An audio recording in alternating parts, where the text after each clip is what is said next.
Good evening, ladies and gentlemen. I'm Meadsyreplays and welcome back to some replays. Today we have Clan RORY. 3 replays, all from Clan RORY, all different tanks and all different people. So the first battle we are watching are Nightfall, and he's driving one of my favourite premiums in the game, and it is the AMX 31ER. Now he is on Port Bay, and he's going to the OP spot. It can be OP, it depends on what the team do, what your team do, but we're not going to have the whole battle in this corner. It's only going to be there for just a little bit of the start, So straight away he doesn't get challenged. I mean, the enemy have got 2 mediums and a light tank, and unfortunately doesn't get that shot there. So he's not being challenged at all. He's got the Persian there, he's got the WZ, he gets a nice shot on the WZ. But his team, I can't even see the mini-map. Stupidly, I left the teams open for a lot of this battle. So I know his team are there. He does get a nasty couple of shots there from the enemy team. But they're not really, there's what, 3 tanks? But they are all over the place. The enemy are literally everywhere. The RU pretty much, I think, should have been here from the start. He might have got destroyed because his team wasn't helping. So at the moment, as you can see, the enemy are, you've got the RU at the back, the Persian at the back, and you've got the VK IS-8 there. They are just in bad positions. Very bad positions. However, they are still winning. They're still going to win. Well, they're not going to win the battle, but they are taking the tanks out and they're bleeding the Greens' hit points. So our Nightfall is going to wait. He's still got a couple of shots. He's going to again miss that shot there on the VK, or doesn't pen, but the WZ has now been taken out. So it's now down to a 6-on-6, and finally we close the team list. So it's 6-on-6. The KPF's in a very bad position. He's bounced a lot of shots, he's missed a lot of shots. He needs to start focusing. If he wants to get the win, he needs to start focusing and aiming to get those shots. I mean, the IS-8 would have lost a bit of hit points. This VK would have, again, he bounces there. The VK would have been gone, but now it is going to change. It is going to change. There's 2 tanks down each on each team, sorry. The RU is now, for some reason, rushing an IS-8. And he has an RU251 on the enemy team. So it's now 4 against 5. Now, Nightfall's going to rush this IS-8. He probably shouldn't have rushed in like this, but I didn't know the RU was going to run away. So he does manage to take out the IS-8 finally, without taking any without the IS-8 taking any hit points. But it's now a 3-on-4. There's still a lot of hit points to get through. The AMX is very low hit points. He finds the Persian and gets a lovely high roll into him. Now, his last 2 teammates are, just as he was about to help him, they are gone. And he finds himself alone against 4 tanks. Now, I would have been out there, but nope, he can see he can take out this Persian without no danger. But now here comes the RU251. The armour on this is very troll. The armour on this is quite troll. The hull's not as strong, and I love the fact that he's not running away. He is staying, and stupid decision there from the T59, and he brings it down to a almost 1 versus 1, but he needs to get out of that way from the AMX. And again, it's just, how is he even still alive? What is that RU doing? He's just shot. He knows he can come out, get that shot off, and now he is just a 1 versus 1. He's on 216 hit points. He needs a kind of miracle. Unless this AMX is reloading, which I don't think he is. This is a quick tank. And he's in the perfect position now. He's on 5 kills. He's going to want to go for the win. He wants this win, but he doesn't want to expose himself. He don't want to put himself in danger. He's just going to wait for the AMX to make the wrong move. And I like now he's reset his camo. They both reset the camo, so now we don't know where the AMX now should have just rushed in. He should have just rushed in. He can take a shot, and if he's an auto-loader, he can almost release his entire clip before this is reloaded again. And it's only going to take one shell out of all three to be able to penetrate him. And what a nice move there. He tracks him, which keeps the AMX in place for him to reload. And now all he needs to do is just run around here, wait for the AMX's gun to not be looking. Now he does have the advantage because he has the Type 59 here, which he's going to use, and he gets the kill. Very, very nice game. It shouldn't have been a win. It should not have been a win. 5,600 damage, Top Gun, high caliber. He gets the Kolobanov, Paul's medal, and 1,685 base XP. So thank you, our Nightfall, for sending me that replay in. Very well deserved win. Next up, we have our Tempest, and he is driving the E4. Now, I did a video on the E4 not so long ago, saying that it's kind of been left behind with all the other TDs in its tier, apart from the Death Star, which has been nerfed. All the other TDs have pretty much been buffed in a way. We've got new TDs, the FE4005, we've got the E3, that's just insane. And this has really never been touched. And I did make a video saying it is quite weak. I used to love this tank, but it's not had any love to it. And it's got so many weak points. I mean, the hatch on top is, I've said all along, if this hatch on top gets buffed, not as strong as the E3, but if it gets buffed just a little bit, then this tank will be so much better. However, Tempest is going to shut me down. He's going to pretty much say, hey Midgy, you think this tank is not great? Watch me. Hold my beer and watch me. And he's going to play absolutely brilliantly. Now the Batchat finds himself in a sticky situation. It's going to take nice HE there, 1,028 damage into him, bringing it down to a 7 versus 6. Now the E75 is a one-shot, but IS4 is in the open there. Lovely 800 high roll onto the IS4, and he's not taken any hit points yet. Now again, this is looking quite comfortable for his team. That's going to change. That is going to change. The IS4 is not doing brilliantly, and he's going to wait. I mean, he hasn't had to push. He hasn't been in any real danger. There is an IS7 there. He is now spotted, but the IS7 is going to expose the bottom plate of his tank, and he is going to get shot. So already 3,600 damage, and he's taken no hit points in return. There goes the E75. There goes the E50 on his team. It is now a 6 on 5. 5 on 5. But it should still be a walk in the park. But again, he's not going to bounce much. You're not going to bounce much. And against the IS7, I mean, if you're going to be able to penetrate that easily. And he's now up to 4,333 damage. He does get a troll bounce, which was exactly what he needs, because now all of a sudden his team are losing, and it's a 5 versus 5. Gets a nice shot there in on the IS7, gets penned in return. It's now a 3 on 5. He needs to take this guy out. He is going to reload before him, and he's just going to push up just to make sure he doesn't get shot from behind or around from this IS4. And again, I love what he's doing here. He's looking around to see what's the easiest target to go for, and I would have said to go for the IS4 because he's a one-shot, but then so is this Waffle if he was before he got shot, if he gets a HE roll. So he's going to come around the corner just before the couldn't quite get him, and he does finally get him to bring it now down to a 2 on 2.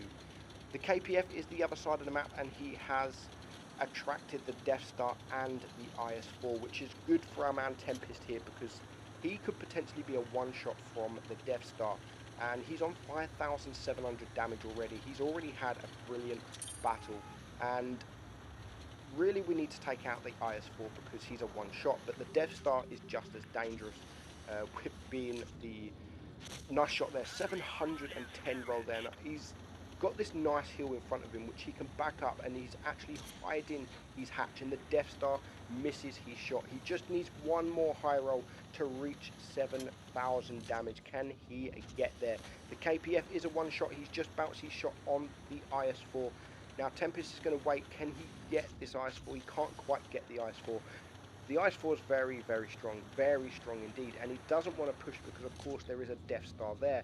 He needs to get another shot on the Death Star to bring him down to a one-shot. Now, if he can wait until the Death Star shoots, and if he misses, hopefully, he can shoot him at the same time.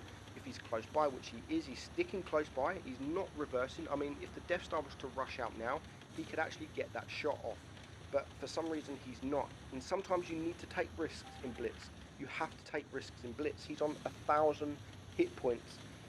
You can, unless Tempest isn't spotted, he needed to rush out. He needs to take a shot because now the KPF is dead, and they think, the red team think that it's just now going to be a walk in the park. And finally, he rushes in, but he left it too late. He left it too late, and Tempest can back up.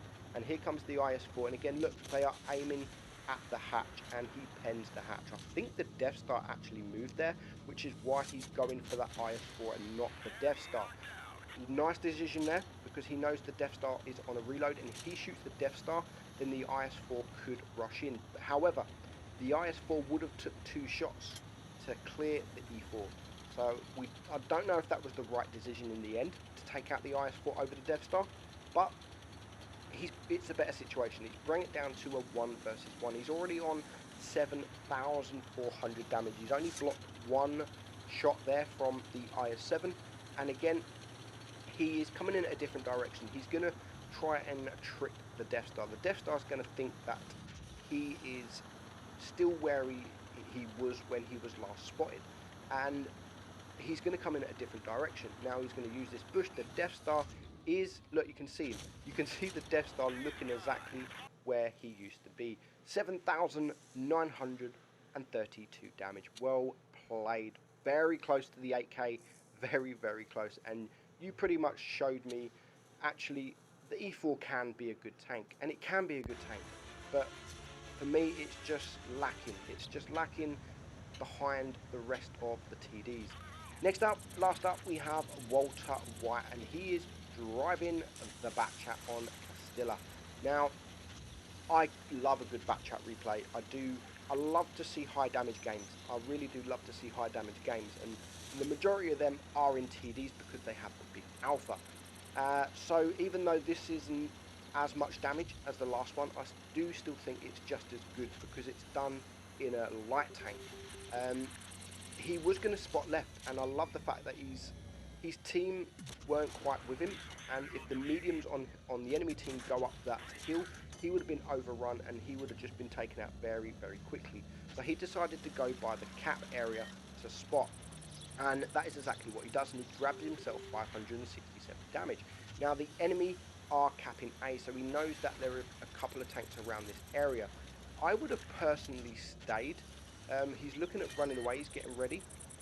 I would have stayed because he does have protection. He has the waffle here, he has another tank up there, but he's waiting. I love what he's doing. He can see that they was capping, so he's just going to wait to see if they come around that corner, but he doesn't need to. There's a couple of heavies that is spotted to his left side, and here comes the medium tanks. You've got the Batchat, you've got the standard B. He needs to move, and he needs to, you can see what he's deciding what he wants to do. Does he go left, does he go right? And he needs to make up his mind pretty quickly because his team is dying. The AMX-50B has just been ripped, and he decides to go back around spawn, and he's going to get ripped even more. So again, he's still in that position where, do I wait or do I go? And he decides to wait, and you can now see the Batchat. He's going to get a nice shot there on the Batchat. The standard B has come around. He is going to get a shot on the standard B. He's got 1 shell remaining. He does get shot from the heavy on the hill, I think, and he now can hide. He can now hide whilst he's on that big reload. There goes the standard B. Nice shot there from the waffle, and the Batchat is now very low hit points. So now he can make his move. The Batchat was the only thing spotted, and I love this position on this map. I absolutely love this position, but in the end, he didn't need to get into this position because the E4 takes out the Batchat.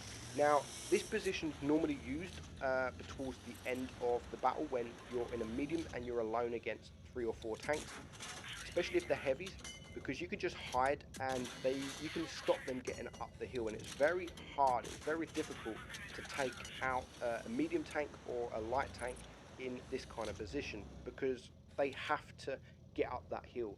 And if you're an auto loader, you can really do damage whilst they are getting up the hill, and you can perma-track them, especially if you're in a quick firing medium like Object 140 or a type T62.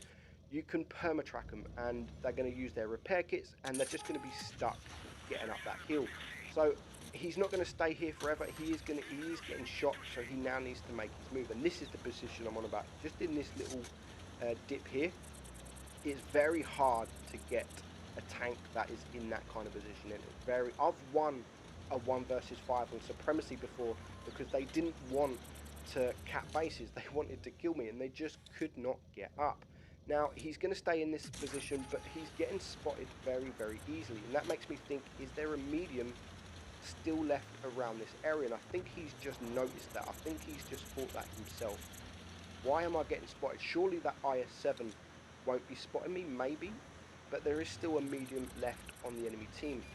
The Conqueror is a one-shot. Can he get this shot on the Conqueror? He is going for it. He wants to clear the tank. Lovely shot there on the Conqueror. Now it's a 4 against 4.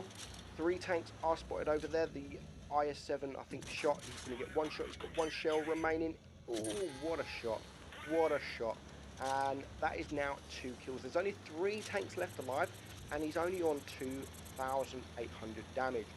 And this is still a high damage game. Now, their team are losing on Supremacy points, literally only just. If they can manage to get another kill, they will be winning. And you can see that T57 Heavy there, looking onto, I don't know what he's doing. I don't think, no, he's not AFK. But he's just been absolutely ripped apart, and he is now a one-shot.